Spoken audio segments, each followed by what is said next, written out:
Look into my crystal ball.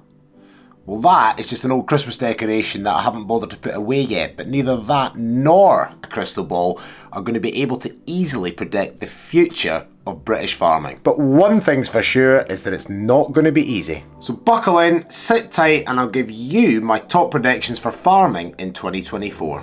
Number one, cash is going to be king. Now this might sound like old advice, but particularly this year, cash or your availability to cash is going to be more important than ever. Remember that BPS payments are down around 50%, and despite SFI payment increases of around 10%, the application window doesn't open until the summer and payments don't start until December. Coupled with this, many farmers are going to be using inputs that were bought last year when input costs were significantly higher than what they are now. So there's a large funding gap that will need to be filled. How you do this is up to you, but your availability to cash is going to be absolutely key in surviving the next 12 months.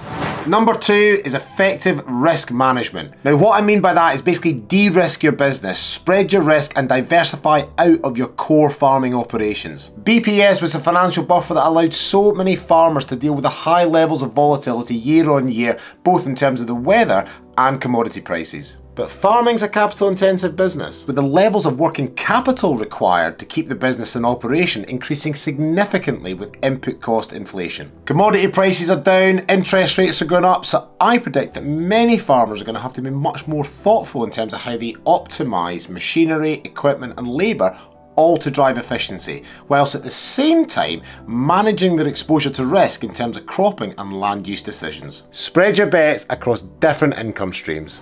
Which brings me nicely on to point number three, and that is environmental schemes. Whether you like it or not, more and more emphasis, read revenue, is going to be placed on environmental practices. The current DEFRA Secretary Steve Barclay announced at the Oxford Farming Conference a whole raft of new SFI actions with increased funding, whilst at the same time proclaimed that food production sat at the heart of government policy. I know that this is a general election year and there was big praise to farmers from all sides, but the general direction of travel has a big focus on the environment. But I don't see that as a bad thing. In fact, I think it gives farmers more options to de-risk, find alternative income streams, diversify and ultimately strengthen their farm businesses. So embrace it and don't shy away from it.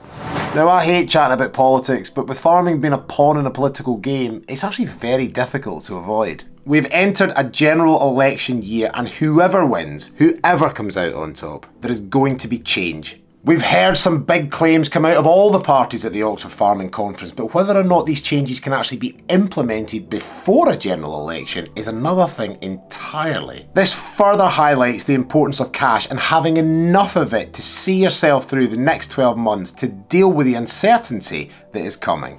These predictions don't just apply to farmers in England. In fact, I actually think English farmers have the easiest job here in the fact that DEFRA are actually doing and not just talking. Despite still having BPS payments for the time being, it's farmers across the devolved nations that are actually dealing with the most amount of uncertainty and face the most difficult decisions in how to effectively manage their farm businesses. I do believe in 2024 that we are going to begin to see more detail come out of the devolved governments, not because they're particularly forthright or forward thinking, but because we simply have to. The deadline for BPS is just too close not to hear details or the plan of action going forward. I'm more than willing to hold my hands up and be proved wrong on all of this, but I sincerely hope I'm not. If you have any more suggestions or predictions about what's going to happen in farming in 2024, then you can leave those in the comment section below. And if you want a reminder about what happened last year, then you can check out this video here.